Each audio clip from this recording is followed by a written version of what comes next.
如果我的家人在地狱里怎么办？ I said, Eddie, I don't know where your mother is now. I don't know if she had a deathbed conversion. But if she didn't repent and accept Christ before she died, then God is too loving to force her into heaven against her will.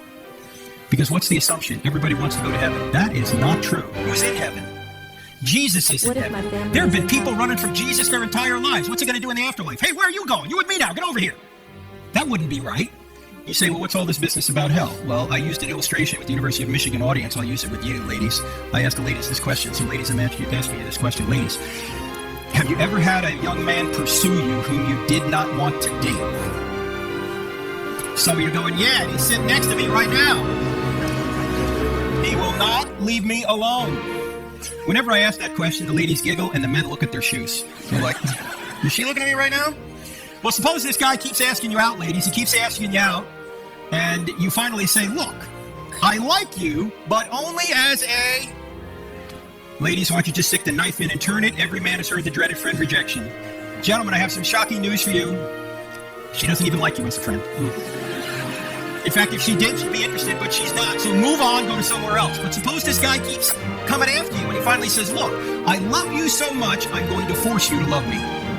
Ladies, run, screaming from the building. Can he force you to love him? No, love by definition must be freely given. So if he truly did love you, what would he do?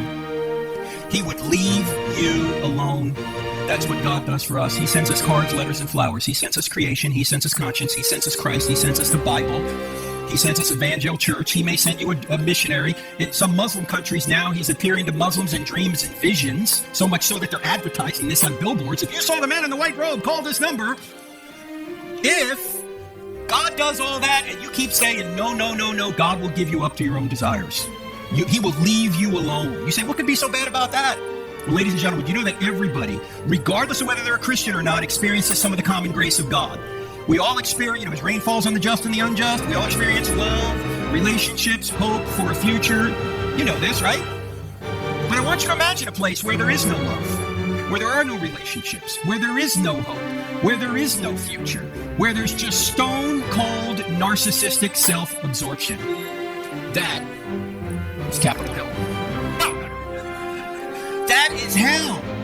You're separated from the ultimate source of goodness by your own choice.